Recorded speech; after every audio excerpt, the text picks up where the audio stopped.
السلام علیکم ورحمۃ اللہ وبرکاتہ۔ نحمده ونصلي ونسلم على رسوله الكريم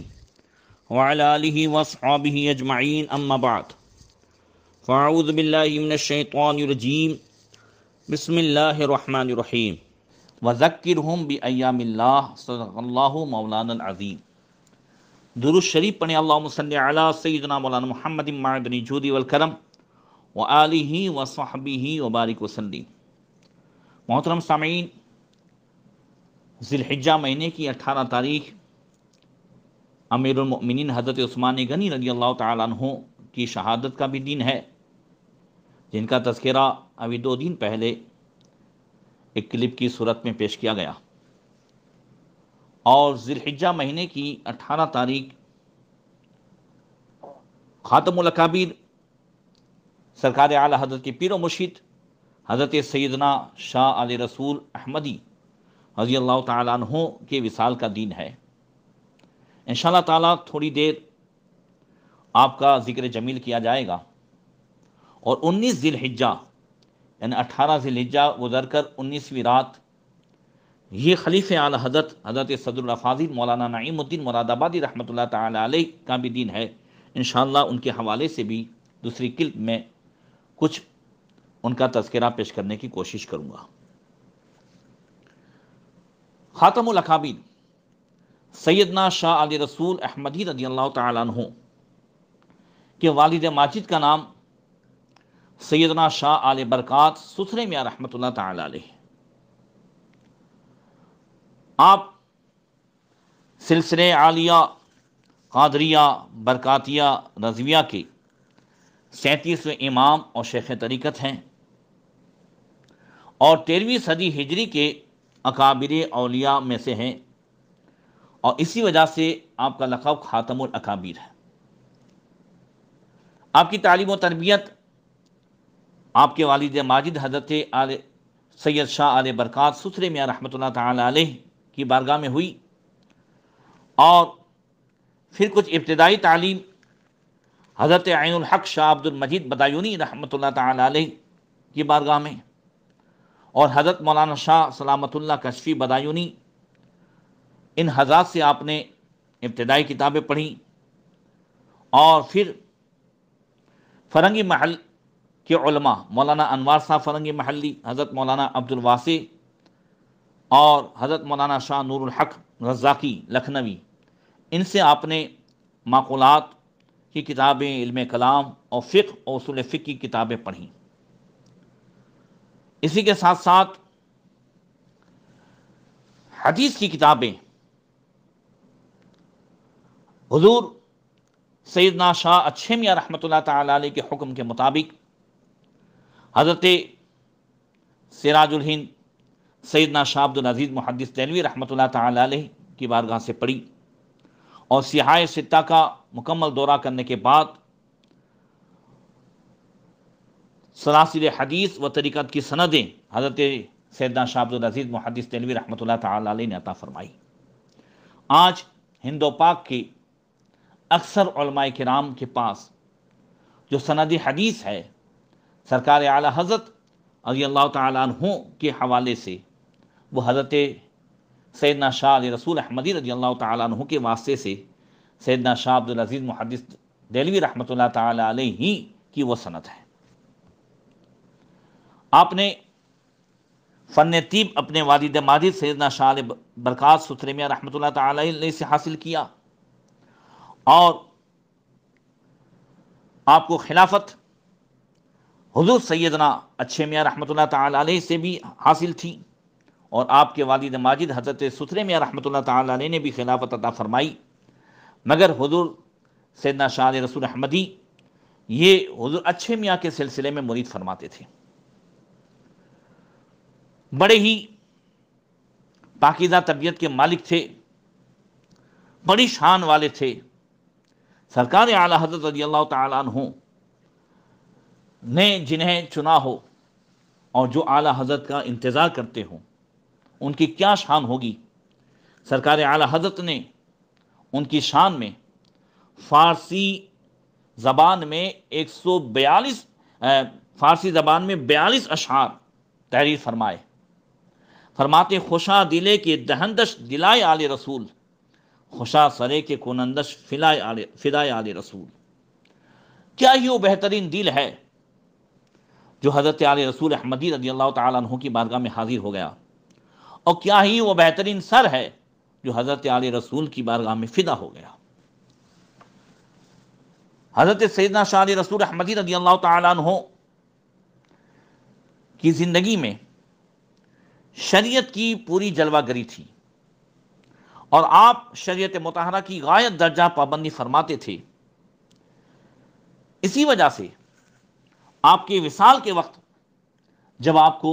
وصیت کرنے کے لیے کہا گیا کہ حضور وصیت فرمائیں وصیت فرمائیں، تو آپ نے فرمایا جب اصرار کرتے ہو تو لاؤ لکھ دوں، اور وصیت میں اتنا ہی لکھا اطیعوا اللہ و اطیعوا الرسول، اللہ کا کہا مانو اور اس کے رسول کا کہا مانو۔ اسی میں پوری شریعت ہے، اسی میں پوری طریقت ہے، اسی میں پوری حقیقت و معرفت ہے۔ آپ نماز باجماعت مسجد میں ادا فرماتے، اور حضرت سیدنا شاہ علی رسول احمدی رضی اللہ تعالیٰ عنہ کی کبھی بھی جو ہے ایک دن کی بھی تہجد کی نماز قضا نہیں ہوئی۔ نہایت ہی کریم النفس تھے، اور ہمیشہ ہر ایک کی عیب پوشی فرماتے، عیبوں کو چھپاتے۔ آپ وہی چیزیں عطا فرماتے جو احادیث نبی صلی اللہ تعالی علیہ وسلم سے منقول ہے، وہی دعائیں عطا فرماتے جو حدیثوں میں ہے۔ سخاوت کا یہ عالم تھا کہ لوگ بناوٹی ضروریات پیش کر کر کے آپ کے پاس روپیہ مانگ جاتے، بلکہ چور و بدماش مسافروں کی صورت میں آتے اور آپ کی بارگاہ سے لے کر کے چلے جاتے۔ آپ کی اہلیہ محترمہ عرض کرتی کہ آپ ولی ہیں تو سب کو ولی ہی سمجھتے ہیں، کچھ احتیاط فرمائیں، مگر آپ مسکرا کر کے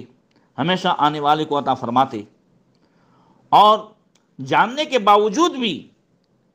کبھی کسی کو منع نہ فرماتے۔ اتنی بلند پایہ شخصیت ہونے کے باوجود کسر نفس کا عالم یہ تھا کہ ہمیشہ جو مارنا مطہرہ میں مسجد ہے، خانقاہ برکاتیہ میں، اس میں ہمیشہ ایک حافظ صاحب کے پیچھے نماز ادا فرماتے۔ آپ نے خود انہیں امام مقرر فرمایا تھا، انہی سے نماز پڑھواتے اور ان کے پیچھے اقتدا کرتے،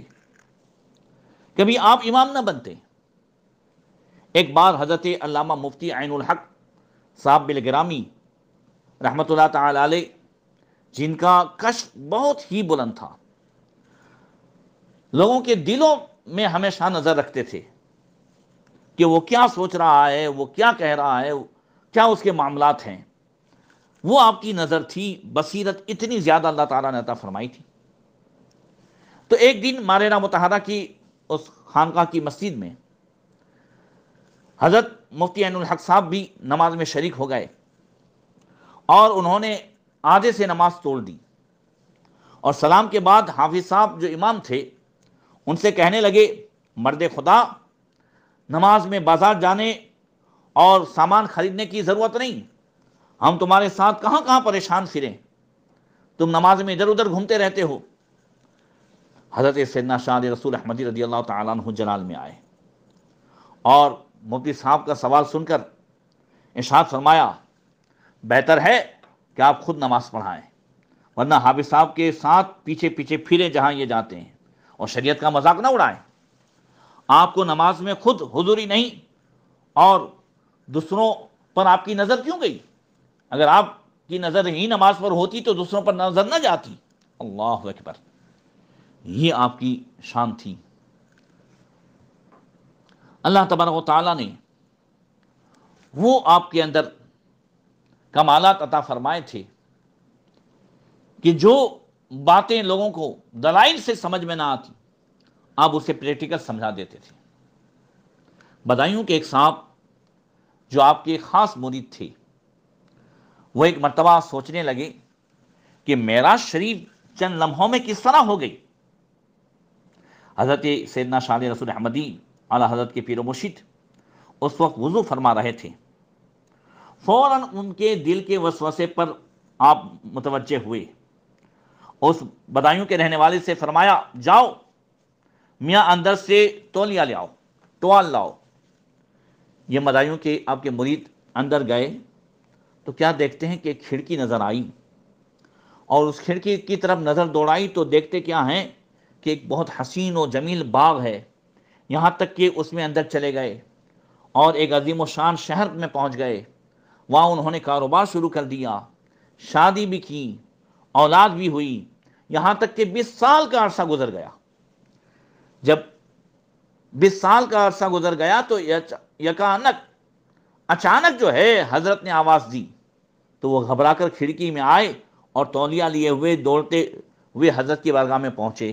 تو کیا دیکھتے ہیں کہ ابھی وضو کے قطرات حضرت کے چہرے مبارک پر موجود ہیں، اور آپ بیٹھے ہوئے ہیں اور دست مبارک بھی آپ کے تر ہیں، ہاتھ میں بھی پانی ہے، اور انتہائی حیران ہوتے ہوئے حضرت نے مسکراتے ہوئے فرمایا میاں وہاں 20 سال رہے، شادی بھی کی، اور یہاں ابھی تک وضو کا پانی خشک نہیں ہوا، اب تو معراج کی حقیقت سمجھ میں آ گئی ہوگی، یہ آل رسول ہے، وہ اللہ کا رسول ہے۔ اللہ اکبر، کہ حضور بھی معراج سے واپس آئے تو وضو کا پانی بھی بہہ رہا تھا۔ سبحان اللہ۔ اس نے کہا حضور میری سمجھ میں بات آ گئی، اب اس تعلق سے کبھی بھی دل میں کوئی وسوسہ نہیں آئے گا۔ اسی طریقے سے ماریرہ متحرہ کے رہنے والے حاجی رضا خان صاحب جو ہے حج سے فارغ ہو کر حضرت علامہ مولانا اسماعیل صاحب مہاجر سے انہوں نے بیعت کی پیشکش کی اور کہا حضور مجھے مرید کر لیں۔ حضرت مولانا اسماعیل صاحب نے فرمایا تم نے حضرت شاہ علی رسول احمدی ماریوی رحمۃ اللہ تعالی علیہ سے بیعت کیوں نہیں کی؟ وہ ابھی تک ہمارے ساتھ تھے، ابھی یہاں پر تھے مدینہ منورہ میں، یہاں تک کہ حاجی صاحب جب ماریرہ شریف لوٹے تو حضرت کے سامنے یہ واقعہ پیش کیا۔ حضرت سیدنا شاہ علی رسول احمدی فرماتے ہیں میاں انہیں شبہ ہوا ہوگا، میں تو اب تک خانقاہ شریف سے اور یہاں کی سجادگی سے چھوڑ کر میں کہیں بھی نہیں گیا ہوں۔ اللہ اکبر، ماریرہ میں بھی ہے اور مدینے میں بھی ہے۔ حضرت سیدنا شاہ علی رسول رحمۃ اللہ تعالی علیہ ہمیشہ شریعت کے پابند رہے اور یہی فرماتے رہے کہ ساری کامیابی شریعت مطہرہ کی پیروی میں ہے۔ نیاز و فاتح کے تعلق سے بھی ہمیشہ فرماتے کہ اس میں زیادہ تکلف نہ کیا جائے، تھوڑی سی شیرنی میں بھی فاتحہ ہو جاتا ہے، لہذا ہمیشہ سوا پاؤ پتاشوں پر ہی فاتحہ دلانے کی کوشش کریں۔ اللہ تبارک و تعالی ہمیں ان کے بتائے ہوئے راستے پر چلنے کی توفیق عطا فرمائے۔ السلام علیکم ورحمۃ اللہ وبرکاتہ۔